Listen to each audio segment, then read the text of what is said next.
Hello everyone, welcome to Varma's knowledge hub. TGLI Telangana government life insurance scheme కు సంబంధించినటువంటి ఒక కొత్త జీవోఎంఎస్ నంబర్ 92 డేటెడ్ 16/8/21 రోజున విడుదల చేయడం జరిగింది. ఈ జీవోలో చాలా విషయాలను అంటే రివైజ్డ్ పే స్కేల్స్ 2020 తర్వాత టీఎస్జీఎల్ఐ యొక్క డిడక్షన్స్ ఏ రకంగా ఉండాలి, వయోపరిమితి ఏంటి, ఇలాంటి విషయాలను అన్నింటినీ తెలియజేస్తూ ఈ జీవోను విడుదల చేయడం జరిగింది. ఈ జీవోలో ఉన్నటువంటి విశేషాలేంటో మనం ఇప్పుడు జాగ్రత్తగా చూద్దాం. ఇందులో మొదటి పారాగ్రాఫ్ లో గతంలో ఉన్నటువంటి విశేషాలు ఏంటి అని తెలియజేయడం జరిగింది. దీంట్లో గతంలో మాక్సిమం ఇన్సూరబుల్ ఏజ్ అంటే ఇన్సూరెన్స్ చేయడానికి కావాల్సినటువంటి గరిష్ట వయస్సు 53 సంవత్సరాలుగా ఉండేది అనేటటువంటి విషయాన్ని తెలియజేశారు. ఎందుకనంటే అది మెచ్యూరిటీ అనేటటువంటిది గతంలో 58 ఇయర్స్ ఉండేది కాబట్టి ఆ ఏజ్ లో అది పాలసీ అనేది మెచ్యూర్ అవుతుంది అనేటటువంటి విషయాన్ని ఇక్కడ మనకు ఫస్ట్ పారాగ్రాఫ్ లో తెలియజేశారు. దాంతో పాటు సెకండ్ పారాగ్రాఫ్ లో అంటే సెకండ్ పాయింట్ లో ఆల్రెడీ రిటైర్మెంట్ ఏజ్ ను 58 ఇయర్స్ ని 61 ఇయర్స్ కు పెంపొందించినట్టుగా రెఫరెన్స్ ను సూచిస్తూ మనకు ఈ విషయాన్ని తెలియజేయడం జరిగింది. తర్వాత జీవోలో ఉన్నటువంటి థర్డ్ పాయింట్ కింద మాక్సిమం ఇన్సూరబుల్ ఏజ్ అంటే ఇన్సూరెన్స్ చేయడానికి కావాల్సినటువంటి గరిష్ట వయో పరిమితిని ఇక్కడ సూచించారు. ఇంతకుముందు 53 సంవత్సరాలు ఉండేది, ఇప్పుడు ప్రస్తుతం దాన్ని 56 సంవత్సరాలకు పెంచారు. అంటే తెలంగాణ లైఫ్ ఇన్సూరెన్స్ చేయడానికి కావాల్సినటువంటి గరిష్ట వయో పరిమితి గతంలో 53 సంవత్సరాలు ఉండేది, దాన్ని 56 సంవత్సరాలకు పెంచినట్టుగా చెప్పాడు. దాంతో పాటు మినిమం ఇన్సూరబుల్ ఏజ్ అంటే ఇన్సూరెన్స్ చేయడానికి కావాల్సినటువంటి కనీస వయో పరిమితి ఇంతకుముందు 21 సంవత్సరాలు ఉండేది, ప్రస్తుతం దాన్ని 19 సంవత్సరాలకు తగ్గించారు. ఇక్కడ మెయిన్ గా మనకు ముఖ్యమైనటువంటి టేబుల్ ఏంటంటే ఇక్కడ ఉండేటటువంటి ఈ టేబుల్. ఇందులో ఎగ్జిస్టింగ్ స్లాబ్ రేట్స్ అంటే ఆల్రెడీ ప్రస్తుతం ఉన్నటువంటి స్లాబ్ రేట్స్, తర్వాత రివైజ్డ్ స్లాబ్ రేట్స్ ను సూచించారు. ఆర్పిఎస్ 2020 తర్వాత బేసిక్ లలో వ్యత్యాసం వచ్చింది కాబట్టి ఇప్పుడు ప్రస్తుతం ఉన్నటువంటిది అంటే ఈ స్థానంలో ఉన్నటువంటి ప్లేస్ లో మనకి ఇక్కడ పే 19,000 నుంచి 24,280 వరకు ఉన్నప్పుడు వీళ్ళకి 750 అంటే మంత్లీ ప్రీమియం 750 గా ఫిక్స్ చేయడం జరిగింది. దాంతో పాటు నెక్స్ట్ ఉన్నటువంటిది అంటే ఇక్కడ 16,400 లో ఎండ్ అయింది కాబట్టి 16,401 నుంచి 21,230 వరకు గతంలో 650 రూపీస్ ఉండేది. దాని ఇప్పుడు 24,281 నుంచి అంటే 24,280 దగ్గర క్లోజ్ అయింది కాబట్టి 24,281 నుంచి 31,040 అంటే 31,040 వరకు 1000 రూపీస్ అని అంటే కనిష్టంగా కట్ చేసేటటువంటి అమౌంట్ ను 750 రూపాయలు గాను, గరిష్టంగా అంటే చిట్ట చివరి స్కేల్ గా 71,001 నుంచి 1,62,070 వరకు ఉన్నటువంటి బేసిక్ ఉన్నటువంటి వాళ్లకు 3,000 రూపాయలు అంటే కనిష్టంగా 750 రూపాయలు, గరిష్టంగా 3,000 రూపాయలను కట్ చేయాలని దీన్ని సూచించడం జరిగింది. ఇప్పుడు మనం ఆర్పిఎస్ 2015 ప్రకారం కాకుండా 2020లో వచ్చినటువంటి టీఎస్జీఎల్ఐ స్లాబ్ రేట్స్ ఏ రకంగా మారాయో మనం ఇప్పుడు చూద్దాం. ఇప్పుడు వరకు చూసినటువంటి విషయాన్ని ఇక్కడ క్లియర్ గా మెన్షన్ చేయడం జరిగింది. అదేంటంటే పే ఫ్రమ్ 19,000 to 24,280 వరకు 750 అని ఇప్పటి వరకు మనకు చర్చించినటువంటి దాన్ని ఇక్కడ మనం క్లియర్ గా చెప్పాం. దాంతో పాటు స్లాబ్ రేట్ పైన కాకుండా బేసిక్ పే పైన 20% వరకు ప్రీమియం చెల్లించవచ్చును. అంటే ఇక్కడ ఉన్నటువంటి స్లాబ్ రేట్స్ 750, 1000, 1250 అనే కాకుండా మీ బేసిక్ పైన ఉదాహరణకు ఒక 50,000 బేసిక్ ఉన్నటువంటి వాళ్ళు దానిపైన 20% పేమెంట్ చేయవచ్చును. అంటే అర్థం ఏంటంటే 50,000 బేసిక్ ఉన్నటువంటి వాళ్ళు సుమారు 10,000 వరకు 20% అంటే 10,000 వస్తుంది కాబట్టి 10,000 వరకు పే చేయవచ్చును.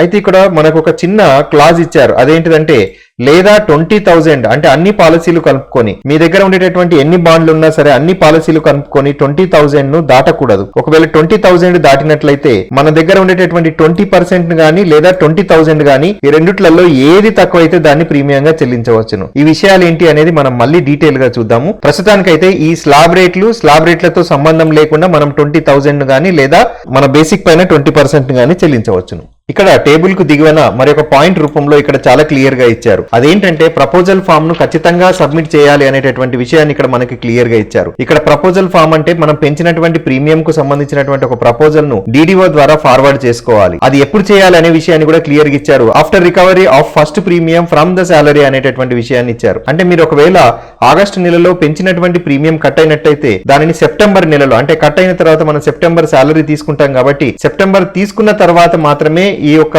ప్రపోజల్ ఫామ్ ను వాళ్ళకు సబ్మిట్ చేయాలి అనేటటువంటి విషయాన్ని ఇక్కడ తెలియజేశారు. టీఎస్జీఎల్ఐ కు సంబంధించినటువంటి ఏదైనా ఫామ్స్ కావచ్చును, ఇదే ఇన్ఫర్మేషన్ టెక్స్ట్ రూపంలో కావచ్చును, నేను ఆల్రెడీ నా బ్లాగ్ లో పొందుపరుస్తున్నాను varmavivi.blogspot.com లో. దానికి సంబంధించినటువంటి లింక్ ను కూడా కింద నేను డిస్క్రిప్షన్ లో మరియు కామెంట్ సెక్షన్ లో ఇస్తున్నాను. నెక్స్ట్ పారాగ్రాఫ్ లోపల ప్రీమియం ఫస్ట్ కావచ్చును, ఎన్హాన్స్డ్ కావచ్చును, డిడిఓ ద్వారా ప్రొసీడ్ అవ్వాలి అనేటటువంటి విషయాన్ని చెప్పాడు. డిడిఓ ద్వారా దాన్ని ఫార్వర్డ్ చేసుకుని ప్రపోజల్ ఫామ్ ను పాలసీ యొక్క బాండ్ ను మనం పొందవచ్చును అనే విషయాన్ని తెలియజేశారు. ఇంకోటి ఏంటంటే worth of total proposal forms submitted should be equivalent to the total premium paid. అంటే మనం ప్రీమియం కట్టేటటువంటి దాంట్లలో తప్పకుండా మనం కట్టేటటువంటి అమౌంట్ కు సమానమైనటువంటి బాండ్ వాల్యూను పొందాలి. అంటే ఏంటిదంటే మనం ప్రీమియం ఏదైతే కడుతున్నామో ఈ టోటల్ అనేటటువంటిది మన దగ్గర ఉన్నటువంటి అన్ని ప్రపోజల్ ఫార్మ్స్ యొక్క టోటల్ కి సమానంగా ఉండాలనేటటువంటి విషయాన్ని తెలియజేశారు. తర్వాత పాలసీ బాండ్స్ ను మనకి డైరెక్ట్ గా పంపించారని దీన్ని tsgli.telangana.gov.in అనేటటువంటి సైట్ నుంచి డౌన్లోడ్ చేసుకోవాలనే విషయాన్ని కూడా చెప్పారు. ఆల్రెడీ ఏ విధంగా డౌన్లోడ్ చేసుకోవాలి,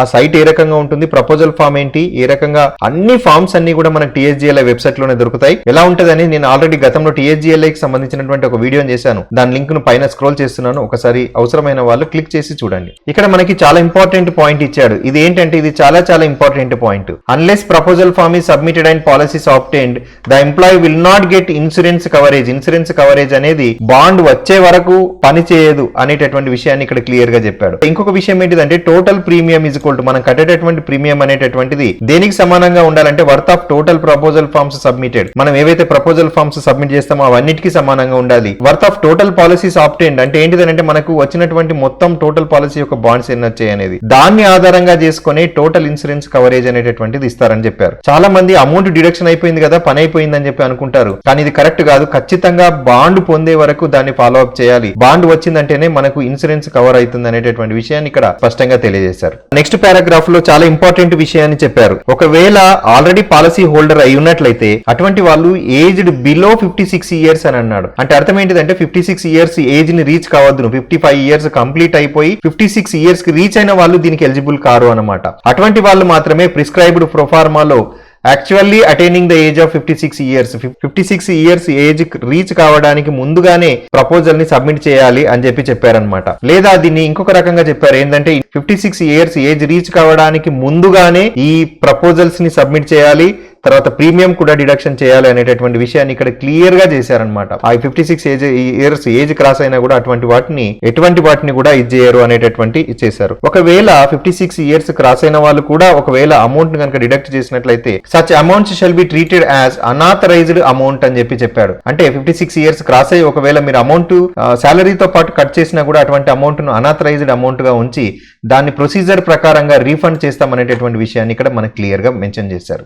నెక్స్ట్ ఈ పారాగ్రాఫ్ చాలా ముఖ్యమైనటువంటి పారాగ్రాఫ్. ఇందులో ఏం చెప్పాడంటే పార్షియల్ మాడిఫికేషన్ టు ద అంటే మన స్లాబ్ రేట్ లో ఉన్నటువంటి అమౌంట్ కు కట్ చేసుకోవడం అనే విషయాన్నే కాకుండా ఇంకా కొన్ని చేంజెస్ కూడా చెప్పారు.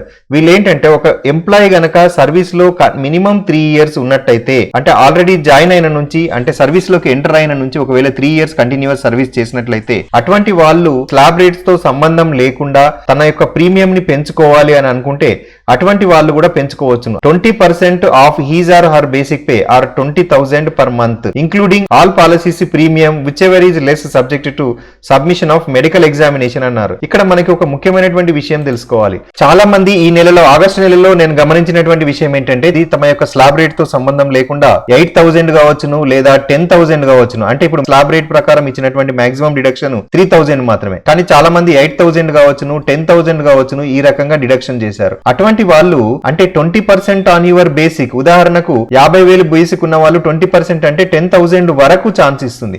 అయితే ఇక్కడ మనకి ఒకటి క్లియర్ గా ఏం మెన్షన్ చేశారంటే అటువంటి వాళ్ళు బేసిక్ పైన 20% లేదా ఓవరాల్ గా 20,000 డిడక్ట్ చేసేటటువంటి వాళ్ళు కంపల్సరీగా మెడికల్ ఎగ్జామినేషన్ రిపోర్ట్స్ అనేటటువంటిది సబ్మిట్ చేయాలి అనేటటువంటి విషయం చెప్పారు. అంటే స్లాబ్ రేట్ ప్రకారం కట్ చేస్తే పర్వాలేదు, ఒకవేళ స్లాబ్ రేట్ తో సంబంధం లేకుండా ఎక్కువ అమౌంట్ కనుక కట్ చేసినట్లయితే వీళ్ళు 20% ఎలిజిబిలిటీ ఉంది లేదా 20,000 ఈ రెండిట్లలో ఏది తక్కువైతే ఆ అమౌంట్ ని వీళ్ళు కట్ చేసుకోవచ్చును. కానీ ఖచ్చితంగా మెడికల్ ఎగ్జామినేషన్ రిపోర్ట్స్ అనేటటువంటివి సబ్మిట్ చేయాలి అనేటటువంటి విషయాన్ని మనకి ఇక్కడ క్లియర్ గా మెన్షన్ చేశారు. ఇక్కడ ఇంకొక ముఖ్యమైనటువంటి విషయాన్ని మనకి ఇక్కడ క్లియర్ గా చెప్పారు.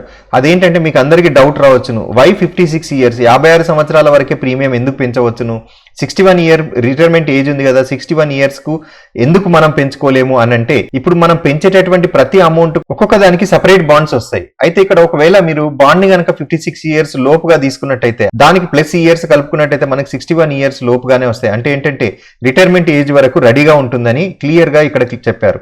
అంటే మినిమం టర్మ్ అనేది 5 ఇయర్స్ ఉంటుంది కాబట్టి మాక్సిమం ఎంట్రీ అనేది 56 ఇయర్స్ గా ఇక్కడ లాక్ చేశారు అనేటటువంటి విషయాన్ని మనకు క్లియర్ గా మెన్షన్ చేశారు. ఇక్కడ సమ్ అష్యూర్డ్ టేబుల్ అనేటటువంటిది ఇక్కడ జీవో నంబర్ 4 లో అంటే ఇందులో ఉన్నటువంటి జీవో నంబర్ 4 లో ఉన్నటువంటి ఏదైతే పాత టేబుల్ ఉందో it is replaced by a new table అని తెచ్చారు. దీంతో పాటు ఆ టేబుల్ ఏంటి, దాంట్లో ఉన్నటువంటి సమ్ అష్యూర్డ్ ను ఏ రకంగా క్యాలిక్యులేట్ చేస్తారు అనేటటువంటి విషయాన్ని నేను ఈ వీడియోనే మీకు ఎక్స్ప్లెయిన్ చేస్తాను. ఇక్కడ ఈ పెరిగినటువంటి స్లాబ్ రేట్స్ ఏవైతే ఉన్నాయో వీటిని ఎక్కడి నుంచి అమలు చేయాలనేటటువంటి విషయాన్ని కూడా క్లియర్ గా చెప్పారు. ఇదేంటిదనంటే the order shall come into force with effect from the date of issue of this GO అని అంటున్నారు. జీవో 16th అంటే 16వ తేదీన ఉన్నది కాబట్టి దీన్ని ఇక్కడ క్లియర్ గా ఏం చెప్పారంటే ఆగస్టు నెలలో ఖచ్చితంగా ఈ కొత్త స్లాబ్ రేట్ ప్రకారమే అంటే కొత్త రేట్స్ ప్రకారమే డిడక్షన్ చేయాలనేటటువంటిది ఇచ్చారు. ఆగస్టులో చేసినటువంటి శాలరీ మనకు ఆల్రెడీ సెప్టెంబర్ నెలలో వస్తుంది, 1 సెప్టెంబర్. కాబట్టి ఈ ఆగస్టు నెలలోనే ఖచ్చితంగా ఈ కొత్త అమౌంట్ ను డిడక్షన్ చేయాలని డైరెక్షన్స్ ఇవ్వడం జరిగింది. ఇంకొకటి ఏంటంటే ఇక్కడ చాలా క్లియర్ గా మనకి మెన్షన్ చేసినటువంటి విషయం ఏంటిదంటే DDO drawing and disbursing officer ఎవరైతే ఉన్నారో డిడిఓనే ఖచ్చితంగా రెస్పాన్సిబుల్ అని చెప్పారు. అంటే ఏంటిదంటే 19 ఇయర్స్ నుంచి 56 ఇయర్స్ మధ్యలో ఉన్న వాళ్ళ యొక్క ప్రీమియం ఖచ్చితంగా కట్ కావాలి. అంటే ఈ ఆగస్టు నెల శాలరీతోనే ఖచ్చితంగా చేయాలి, లేకపోతే వాళ్ళనే బాధ్యుల్ని చేస్తారు అనేటటువంటి విషయాన్ని మనకి ఇక్కడ క్లియర్ గా మెన్షన్ చేశారు. ఒకవేళ యాక్సెప్ట్ చేయబడినట్టే అంటే మనం పంపినటువంటి ప్రపోజల్ కనుక యాక్సెప్ట్ చేయబడినట్లయితే దాన్ని tsgli.telangana.gov.in అనేటటువంటి వెబ్సైట్ నుంచి డౌన్లోడ్ చేసుకోవాలని చెప్పారనమాట. ఇప్పుడు మనకి ఇచ్చినటువంటి ఈ ప్రొసీడింగ్ లో ఉన్నటువంటి పాయింట్స్ ఆల్రెడీ చూసాం. ఇప్పుడు మనకు దీంతో పాటు ఒక అనెక్జర్ ని మనకి జత చేశారు. అనెక్జర్ ఏంటిదంటే GOMS నంబర్ 52కి అనుకూలంగా అంటే దానికి అటాచ్ చేస్తూ మనకు ఒక అనెక్జర్ ని మనకి ఇక్కడ అటాచ్ చేశారు. ఈ అనెక్జర్ ఏంటిదంటే endowment insurance policy maturing age at the age of 61 years లోపల మొత్తం మెచ్యూరిటీ అమౌంట్ వచ్చేటటువంటి దాంట్లో మనకి అమౌంట్ ను ఏ రకంగా లెక్కిస్తారు అంటే సమ్ అష్యూర్డ్ వాల్యూని ఏ రకంగా లెక్కించాలి అనేటటువంటి విషయాన్ని ఇక్కడ క్లియర్ గా ఇచ్చేశారు. ఇందులో ముఖ్యమైనటువంటి విషయం ఏంటిదంటే it is calculated per rupee 1 contribution per month. మనం ఒక నెలలో చెల్లించేటటువంటి ఏదైతే కాంట్రిబ్యూషన్ ఉంటుందో ఆ కాంట్రిబ్యూషన్ ఆధారంగానే లెక్కిస్తారనమాట. ఎలా అనంటే age at next birth anniversary in years ఆయన సమ్ అష్యూర్డ్ ఇన్ రూపీస్ అని చెప్పేసి ఇచ్చారు. అంటే 91 ఇయర్స్ లో ఒకవేళ ఒక వ్యక్తి జాయిన్ అయినట్టయితే అతని యొక్క కట్టేటటువంటి ప్రతి రూపాయికి అతను రిటైర్మెంట్ అయిన తర్వాత 389 రూపీస్ చెల్లిస్తారు అనేటటువంటి విషయాన్ని ఇక్కడ మనకి క్లియర్ గా మెన్షన్ చేశారు. ఒకవేళ 19 ఇయర్స్ లో ఒక వ్యక్తి జాయిన్ అయ్యి ఒకవేళ అతని యొక్క డిడక్షన్ ని 1000 రూపీస్ కనుక పెట్టుకున్నట్టయితే అతనికి తర్వాత సమ్ అష్యూర్డ్ అనేటటువంటిది ఎంత ఉంటుందనంటే బాండ్ లోపల మనకి 3,89,090 రూపీస్ అనేటటువంటిది ఉంటుంది. అంటే 3,89,090 రూపాయలు మనకు ఉంటుంది. అంటే 389.09 into 1000 మనము ఇక్కడ క్యాలిక్యులేషన్ చేయాలి. ఇంత అమౌంట్ అనేటటువంటిది ఏ ఎల్ఐసి పాలసీలో కూడా మనం కట్టుకునేటటువంటిది రాదు. కాబట్టి TSGLI అనేటటువంటిది చాలా చాలా చాలా ఎంప్లాయీస్ కి ఉపయోగకరంగా ఉంటుందని మనం ఈ విషయాన్ని బట్టి చెప్పవచ్చును. ఒకవేళ మీ ఏజ్ 28 ఇయర్స్ అయినట్టయితే మీ కట్టేటటువంటి ప్రతి రూపాయికి ఒకవేళ 25 ఇయర్స్ లో మీరు ఒకవేళ బాండ్ తీసుకున్నట్టయితే 308.39 ఈ రకంగా వస్తుంది. అదే విధంగా ఏజ్ లో ఎంటర్ అయ్యే వాళ్ళకు ఎంత వస్తుంది అనేటటువంటి విషయాన్ని ఇక్కడ మనకు అనెక్జర్ లో ఇచ్చారు. ఈ అనెక్జర్ ని మీరు గమనించినట్లయితే చూడండి, ఒకవేళ మీ ఏజ్ కనుక 40 ఇయర్స్ అయినట్టయితే మీరు కట్టేటటువంటి ప్రతి రూపాయికి 163.38 చొప్పున లెక్క కడతారు. ఒకవేళ మీరు మీ యొక్క ప్రీమియము ప్రస్తుతం ఉన్నటువంటి ప్రీమియము అంటే మీరు ఒకవేళ 40 ఇయర్స్ లో ఉండి మీరు ప్రీమియం ని 1000 రూపీస్ కనుక పెంచినట్లయితే అంటే పాత బాండ్లను పట్టించుకోవద్దు, పెంచేటటువంటి ప్రతిసారి మనకు కొత్త బాండ్ అనేది ఇష్యూ అవుతుంది. ఒకవేళ 1000 అయినట్లయితే అప్పుడు 1,63,380 అనేటటువంటిది వస్తుంది. దీన్ని ఒక శాంపుల్ క్యాలిక్యులేషన్స్ తో అంటే సమ్ అష్యూర్డ్ బోనస్ తర్వాత రిటైర్మెంట్ టైంలో వచ్చేటటువంటి టోటల్ క్లెయిమ్ ఏ రకంగా ఉంటుంది అనేది ఒక శాంపుల్ ఎగ్జాంపుల్ తో చెప్తాను. కానీ దాంట్లో ఉన్నటువంటి అమౌంట్ ఏదైతే నేను సమ్ అష్యూర్డ్ ఉంటుందో ఆ క్యాలిక్యులేషన్ ఎక్కడి నుంచి వస్తుంది అనేటటువంటిది చెప్పడానికి మాత్రమే ఈ టేబుల్ నేను ఎక్స్ప్లెయిన్ చేశాను. ఇప్పుడు మనం ఒక ఎగ్జాంపుల్ లేదా శాంపుల్ క్యాలిక్యులేషన్ ని ఇప్పుడు చూద్దాం. ఒకవేళ ఒక వ్యక్తి 25 ఇయర్స్ లో ఎంట్రీ అయినట్టయితే ఉదాహరణకు 25 ఇయర్స్ లో ఒకవేళ బాండ్ తీసుకున్నట్టయితే అతను కట్టేటటువంటి ప్రీమియం ఉదాహరణకు 2000 అనుకుందాం. ఇటువంటి అప్పుడు మనము సమ్ అష్యూర్డ్ ఎంత ఉంటుంది, బోనస్ ఎంత ఉంటుంది, ఆ వ్యక్తి రిటైర్ అయ్యే టైంలో ఎంత అమౌంట్ వస్తుంది అనేటటువంటి విషయాన్ని మనం క్లియర్ గా గమనిద్దాం. ఇప్పుడు మనకు ఆల్రెడీ తెలిసినటువంటిది ఏంటిదంటే సమ్ అష్యూర్డ్ అనేటటువంటి వాల్యూ ప్రీమియం పెయిడ్ అంటే అతను కట్టినటువంటి ప్రీమియం అమౌంట్ ఎంతైతే ఉంటుందో ఇంటూ దానికి sum assured per rupee 1 contribution. మనం ఆల్రెడీ ఇంతకుముందు టేబుల్లో చూసాము పర్ రూపీ ఏ ఏజ్ వాళ్ళకి ఎంత వస్తుంది అనేటటువంటి విషయాన్ని మనం చూసాం. ఇక్కడ ఆల్రెడీ మనకు తెలుసు ప్రీమియం అనేటటువంటిది 2000, అతనికి వచ్చేటటువంటి సమ్ అష్యూర్డ్ మనకి ఆ టేబుల్ ప్రకారము 308.39 అనేటటువంటిది మనకి టేబుల్ ప్రకారం ఉంది. చూడండి మొత్తం దీన్ని క్యాలిక్యులేట్ చేస్తున్నట్టయితే 6,16,780 అనేటటువంటి అమౌంట్ అతనికి అంటే సమ్ అష్యూర్డ్ రూపంలో బాండ్ పైన ప్రింట్ అయ్యి వస్తుంది. TSGLI లో ఉన్నటువంటి ఇంకొక ముఖ్యమైనటువంటి బెనిఫిట్ ఏంటంటే బోనస్ ని ఏ రకంగా క్యాలిక్యులేట్ చేస్తారంటే యాన్యువల్ బోనస్ అనేటటువంటిది 10% ఆఫ్ సమ్ అష్యూర్డ్ అంటే సమ్ అష్యూర్డ్ అమౌంట్ ఏదైతే వచ్చిందో ఈ సమ్ అష్యూర్డ్ పైన 10% ను క్యాలిక్యులేట్ చేస్తారు. ఈ 10% ని ఏ రకంగా క్యాలిక్యులేట్ చేస్తారో మనం ఇప్పుడు చూద్దాం.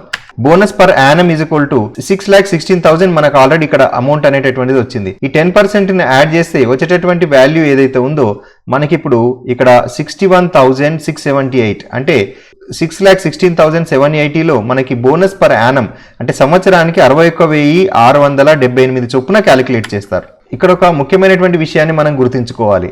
100 rupees of bonus for every 1000 some అంటే అర్థం ఏంటిదంటే ప్రతి 1000కి అంటే ప్రతి 1000 రూపాయలకు 100 రూపాయల చొప్పున అంటే సమ్మేశ్వరుడిలో ప్రతి 1000కి 100 రూపాయల చొప్పున ప్రయాణం అంటే ఏంటిదంటే సంవత్సరానికి లెక్కిస్తారు. ఈ రకంగా లెక్కించగా మనకు అతను మిగిలినటువంటి సర్వీస్ లో ఇప్పుడు టోటల్ బోనస్ అతనికి వచ్చేటటువంటి టోటల్ బోనస్ ఏ రకంగా ఉంటుందో మనం క్యాలిక్యులేట్ చేసినట్టయితే రిమైనింగ్ సర్వీస్ మిగిలినటువంటి సర్వీస్ ఎంత ఉంది ఇంటూ బోనస్ పర్ యానం సంవత్సరానికి వచ్చినటువంటి బోనస్ ఎంత అనేది మనకు ఆల్రెడీ బోనస్ పర్ యానం ఎంతో తెలిసిందే ఏంటిది 61,678 అని 61,678 అతని సర్వీస్ 36 ఇయర్స్ ఉంది. ప్రస్తుతం ఉన్నటువంటి వయస్సు మనము 61 ఇయర్స్ అనుకున్నట్టయితే 61 ఇయర్స్ లో అతను ఎంటర్ అయినటువంటి ఏజ్ 25 ఇయర్స్ అతనికి ఒకవేళ 36 సంవత్సరాలు ఉన్నట్టయితే ఇవి రెండింటిని కలిపినట్టయితే మనకు 61 ఇయర్స్ వస్తుంది. కాబట్టి సర్వీస్ ను 36 ఇయర్స్ క్యాలిక్యులేట్ చేశాను. క్యాలిక్యులేట్ చేస్తే మనకు వచ్చినటువంటి అమౌంట్ ఏంటిదంటే 22,20,408 అనేటటువంటిది కేవలం టోటల్ బోనస్ రూపంలో వచ్చింది. ఇప్పుడు నెక్స్ట్ అతనికి వచ్చేటటువంటి మెచ్యూరిటీ అమౌంట్ అంటే చివరిగా వచ్చేటటువంటి అమౌంట్ ను ఏ రకంగా క్యాలిక్యులేట్ చేస్తారంటే సమ్ ఎష్యూర్డ్ ఆల్రెడీ మనకు వచ్చినటువంటి సమ్ ఎష్యూర్డ్ ప్లస్ మనం క్యాలిక్యులేట్ చేసినటువంటి బోనస్ ఈ రెండింటిని కలిపితే మనకి అతనికి చివరిగా రిటైర్మెంట్ అయిన తర్వాత TSGLI నుంచి వచ్చేటటువంటి అమౌంట్ అనమాట. ఈ రెండింటిని కనుక మనం టోటల్ చేసినట్టయితే అతనికి అమౌంట్ రిటైర్మెంట్ టైంలో వచ్చేటటువంటి అమౌంట్ ఏంటిదంటే 28,37,188 అనేటటువంటిది అతనికి మొత్తం వచ్చేటటువంటి క్లెయిమ్ అనమాట. అంటే రిటైర్మెంట్ టైంలో కట్టినటువంటిది కేవలం 2,000 రూపాయలే కట్టినట్లయితే 28,37,188 అనేటటువంటిది రిటైర్మెంట్ టైంలో వస్తుంది. అంటే మొత్తం సర్వీస్ అతను 36 ఇయర్స్ లోపల ఈ అమౌంట్ వస్తారు. మధ్యలో ఒకవేళ వేరే బాండ్లను పొందినట్లయితే ఆ అమౌంట్ను వేరేగా లెక్కిస్తారు. ఇటువంటి అమౌంట్ అనేటటువంటిది మనకు వేరే ఏ రకమైనటువంటి ఇన్సూరెన్స్ లో రాదు. కాబట్టి TSGLI అంటే తెలంగాణ గవర్నమెంట్ కి సంబంధించినటువంటి లైఫ్ ఇన్సూరెన్స్ అనేటటువంటిది చాలా సేఫ్ తర్వాత చాలా లాభదాయకంగా ఉంటుంది అనమాట. మనం చేయవలసినటువంటి పని ఏంటిదంటే నంబర్ 1 పాయింట్ ఏంటిదంటే లెస్ ఏజ్ అంటే తక్కువ వయసులో ఎంటర్ కావాలి. నంబర్ 2 ఏంటిదంటే మోర్ ప్రీమియం అనేటటువంటిది ఎక్కువగా పే చేస్తే మంచిదన్నమాట. ఎక్కువ ప్రీమియము తక్కువ ఏజ్లో చేసినట్లయితే ఎక్కువ బోనస్ను తర్వాత ఎక్కువ క్లెయిమ్ మెచ్యూరిటీని మనము పొందవచ్చునమాట. మీరు ఆల్రెడీ అమౌంట్ కట్ చేసి ఉన్నట్లయితే మీరు బాండ్ పొందడానికి చూడండి. బాండ్ ఏ రకంగా పొందాలి అనేటటువంటిది నేను పాత వీడియోలో క్లియర్గా ఎక్స్ప్లెయిన్ చేశాను. కాబట్టి ఈ వీడియో లెంత్ ఎక్కువ కాకుండా ఈ వీడియోలో మళ్ళీ అదే విషయాన్ని చర్చించట్లేదు. ప్రస్తుతం ఉన్నటువంటి దాంట్లలో GPF కన్నా మిగతా వాటికన్నా TSGLI అమౌంట్ పెంచుకోవడం అనేది చాలా మంచిది. అయితే TSGLIలో ఇన్సూరెన్స్ అనేటటువంటిది అన్నిటికీ వర్తిస్తుంది. అంటే ఒకవేళ మీరు స్లాబ్ రేట్ ప్రకారం డిడక్షన్ చేసినా కూడా ఇన్సూరెన్స్ అనేది వర్తిస్తుంది. అంతేకాకుండా 20% కానీ లేదా 20,000 ఈ రెండుట్లలో ఏది తక్కువైతే ఆ వాల్యూని చేసినా కూడా ఇన్సూరెన్స్ అనేది వర్తిస్తుంది. ఒకవేళ వీటికి మించి ఒకవేళ 20,000 కనుక మించి చేసుకున్నట్టయితే మీరు ప్లాన్ చేసుకున్నట్లయితే దానికి ఇన్సూరెన్స్ వర్తించదు అనేటటువంటి విషయాన్ని గమనించాలి. ఇప్పుడు TSGLIకి సంబంధించి ఇంకొక ముఖ్యమైనటువంటి విషయాన్ని మనం గమనించాలి. ఇక్కడ మనకు తెలంగాణ బీమా అంటే ఇన్సూరెన్స్ సర్వీస్ వాళ్ళు గవర్నమెంట్ నుంచి వచ్చినటువంటి డైరెక్షన్స్ను ఆధారంగా చేసుకొని వాళ్ళు ఒక మ్యాచింగ్ జీవోని మనకి ఇవ్వడం జరిగింది. ఇది కూడా 16/8/2021 తేదీతోనే బయటకు వచ్చింది అనమాట. ఇందులో ఏంటిదనంటే అన్ని పాలసీ యొక్క ప్రీమియంలు కలుపుకొని 20,000 లేదా 20% ప్రీమియం తగ్గించుతున్నటువంటి వాళ్ళ యొక్క ప్రతిపాదనలు ఆమోదించడానికి ఏమేం కావాలి అంటే ఏంటిదంటే కావాల్సినటువంటి మినిమం రిక్వైర్మెంట్స్ ఏంటి అని చర్చించడానికి జీవోని ఇచ్చారు. ఇక్కడ వెరీ ఇంపార్టెంట్ పాయింట్ ఏంటిదనంటే ఒకవేళ నిర్దేశించినటువంటి రివైజ్డ్ పే స్కేల్స్ ప్రకారం కాకుండా 20% లేదా అన్ని పాలసీలు కనుపుకొని 20,000కు సంబంధించినటువంటి వాళ్ళు కానీ నెలసరి ప్రీమియం తగ్గించుతూ ప్రతిపాదనలు ఒకవేళ వాళ్ళు ప్రపోజల్ పంపినట్లయితే ఈ క్రింది సూచనలకు అంటే కింద విశదీకరించినటువంటి సూచనలకు లోబడి ఆమోదించవలసిందిగా తెలియజేయమైనది. అంటే ఏంటిదంటే వీటిని ఆధారంగానే వాటిని ఆమోదించబడతాయి అనేటటువంటి విషయాన్ని మనకి ఇక్కడ క్లియర్గా మెన్షన్ చేశారు. ఇందులో ఏంటిదనంటే ఒక ముఖ్యమైనటువంటి పాయింట్ నేను ఆల్రెడీ ఇంతకు ముందు కూడా చెప్పాను. ఏంటిదనంటే ఎవరైతే 15 lakhs కు మించి చేస్తారో అంటే ఏంటిదనంటే 15 లక్షలకు మించినచో బీమా పాలసీ యొక్క మొత్తము 15 లక్షలకు మించినట్లయితే అన్ని పాలసీలు కలుపుకొని మనం ఒక క్లెయిమ్ ఏదైతే 15 lakhs గనక దాటినట్లయితే అటువంటి వాళ్ళు ఖచ్చితంగా ప్రధాన కార్యాలయంలో గాని, జిల్లా కేంద్రం గాని, మండల స్థాయిలో గాని, గ్రామ స్థాయిలో గాని ఎవరైనా సరే ప్రభుత్వ సివిల్ సర్జన్ లేదా డిప్యూటీ సివిల్ సర్జన్ లేదా మెడికల్ ఆఫీసర్ లేదా అసిస్టెంట్ సివిల్ సర్జన్ నుంచి అటువంటి వాళ్ళు గుడ్ హెల్త్ సర్టిఫికేట్ ను పొందాలి. గుడ్ హెల్త్ సర్టిఫికేట్ ను పొంది ప్రతిపాదనలతో సమర్పించినట్లయితే అట్టి ప్రతిపాదనలు నిబంధనల ప్రకారం ప్రాసెస్ చేయబడతాయి అనేటటువంటి విషయాన్ని చెప్పారు. అన్ని పాలసీల యొక్క మొత్తము 15 lakhs గనక దాటినట్లయితే క్లెయిమ్ అనేటటువంటిది ఇంతకుముందు చూసినటువంటి ఎగ్జాంపుల్ లో కేవలము 2000 మాత్రమే డిడక్షన్ పెడుతున్నటువంటి ఒక 25 years లో గనక ఒకవేళ చేస్తున్నటువంటి వ్యక్తి టోటల్ 28 లక్షల వరకు ఉన్నదని చెప్పి మనం అనుకున్నాం. కాబట్టి చాలా మంది ఈ యొక్క 15 లక్షల లోపల వస్తారు కాబట్టి వాళ్ళు కంపల్సరీగా గుడ్ హెల్త్ సర్టిఫికెట్ ను సబ్మిట్ చేయాలి అని చెప్పి చెప్పారనమాట.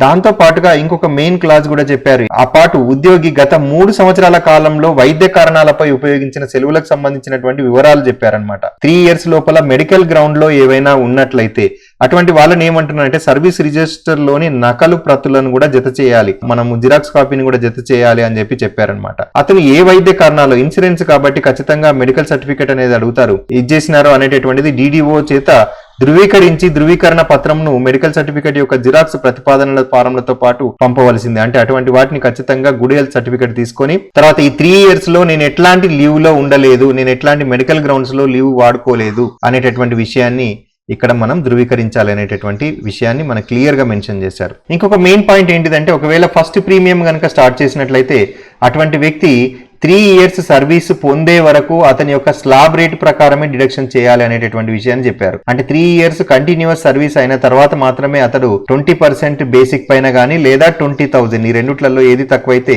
ఆ డిడక్షన్ చేసుకోవడానికి అవకాశం ఉంది అనేటటువంటి విషయాన్ని మళ్ళీ మనకి క్లియర్ గా తెలుగులో మనకు ఒక ప్రొసీడింగ్ ని ఇచ్చారు. ఇంకొక వెరీ ఇంపార్టెంట్ పాయింట్ ఏంటంటే ఇక్కడ కొన్ని వ్యాధుల యొక్క లిస్ట్ ఇచ్చారు. అదేంటంటే ఒకటి క్యాన్సర్ కావచ్చును, లేదా మూత్రపిండాల వ్యాధి గాని, లేదా ఊపిరితిత్తుల వ్యాధి గాని, లేదా గుండె జబ్బులతో గాని బాధపడుతున్నటువంటి ప్రతిపాదకులు అటువంటి మొదటి లేదా అదనపు అంటే తర్వాత ఆల్రెడీ ప్రీమియం లోపలికి ఎంటర్ అయ్యి మధ్యలో హార్ట్ ప్రాబ్లం గాని, లంగ్స్ ప్రాబ్లం గాని, కిడ్నీ ప్రాబ్లం గాని, క్యాన్సర్ గాని వచ్చినటువంటి వాళ్ళు స్లాబ్ తో సంబంధం లేకుండా మొదటి స్లాబ్ అయిన 750 నెలసరి ప్రీమియం వరకు మాత్రమే అన్ని పాలసీలను కలుపుకొని ఆమోదించవలసిందిగా మనకి ఇక్కడ సూచించడం అయింది. మిగతా వాళ్ళలాగా స్లాబ్ రేట్ తో సంబంధం లేకుండా కేవలం 750 రూపాయలు మాత్రమే ఉంచాలనేటటువంటి క్లియర్ గా ఇచ్చారు. తర్వాత దీని కింద ఇంకొక ముఖ్యమైనటువంటి పాయింట్ ఏంటిదనంటే అంగవైకల్యము లేదా దృష్టి లోపం ఉన్నటువంటి వాళ్ళు ఒకవేళ బ్లైండ్ ఉన్న వాళ్ళు కావచ్చును లేదా ఫిజికల్ హ్యాండిక్యాప్డ్ కావచ్చును అటువంటి వాళ్ళను వాటిని ప్రమాదకరమైనటువంటి వ్యాధులుగా పరిగణలోకి తీసుకోరు అటువంటి వాళ్ళు. కాబట్టి అటువంటి వాళ్ళు బేసిక్ పే ప్రకారం ఇతరుల మాదిరిగానే పాలసీలు చేయాలి అనేటటువంటిది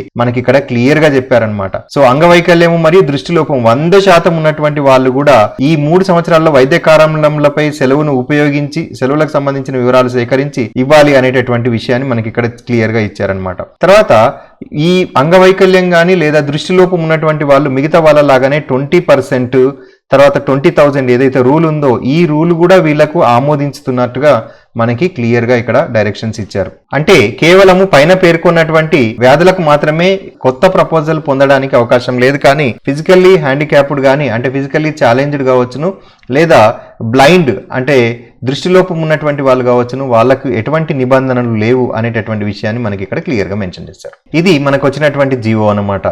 దీంట్లో చాలా విషయాల్ని క్లియర్ గా మనకి క్లారిఫై చేశారు.